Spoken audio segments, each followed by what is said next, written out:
দ্বিতীয় বিশ্বযুদ্ধের পর থেকেই বিশ্ব মূলত দুই ভাগে বিভক্ত।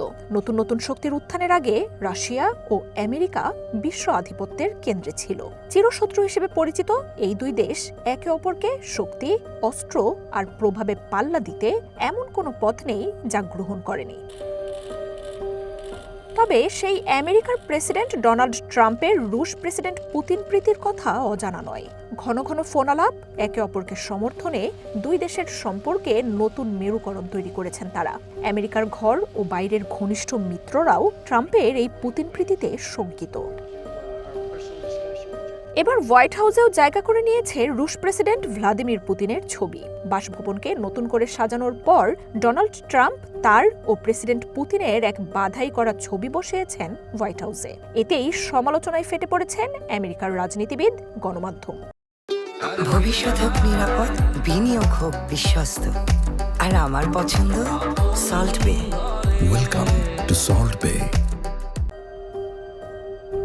হোয়াইট হাউসের ওয়েস্ট উইং এর সাথে এক্সিকিউটিভ রেসিডেন্সকে সংযুক্ত করা পাম রুমে পুতিন ট্রাম্পের এই ছবি প্রথম উঠে আসে পিবিএস এর প্রতিনিধির ক্যামেরায়। দ্বিতীয়বার ক্ষমতায় আসা ও ইউক্রেনের যুদ্ধ শুরুর পর প্রথমবারের মতো আমেরিকা ও রাশিয়ার দুই প্রেসিডেন্ট আলোচনায় বসেন আলাস্কায়। সেই ঘটনারই এক হাস্যোজ্জ্বল ছবি স্থান পেয়েছে হোয়াইট হাউসে। যদিও আমেরিকার মাটিতেই সেই বৈঠকে লাল গালিচা বিছিয়ে দেওয়ার তীব্র সমালোচনা করেছিল ডেমোক্রেটরা। এবার এই ছবির ঘটনায় তাদের ক্ষোভ দ্বিগুণ বেড়েছে। মিত্রদের পাশে না দাঁড়িয়ে রুশ প্রেসিডেন্টকে আদর দেওয়ার অভিযোগ তুলেছেন ট্রাম্পের বিরুদ্ধে। নিজের পরিবার ও আমেরিকার সাধারণ মানুষদের বাদ রেখে যুদ্ধাপরাধে অভিযুক্ত পুতিনের ছবি টানানোয় ট্রাম্পের বিরুদ্ধে সমালোচনায় মুখর হয়ে উঠেছে দলটি। ছবির বিষয়ে প্রশ্ন করা হলে হোয়াইট হাউসের মুখপাত্র জানান, ওই সাক্ষাৎ একটি ঐতিহাসিক ঘটনা। ইউক্রেন যুদ্ধের জন্য সাবেক প্রেসিডেন্ট বাইডেনের অযোগ্যতাকে দায়ী করে হোয়াইট হাউস জানায় বিধ্বংসী এই লড়াই বন্ধের চেষ্টা করছেন ট্রাম্প।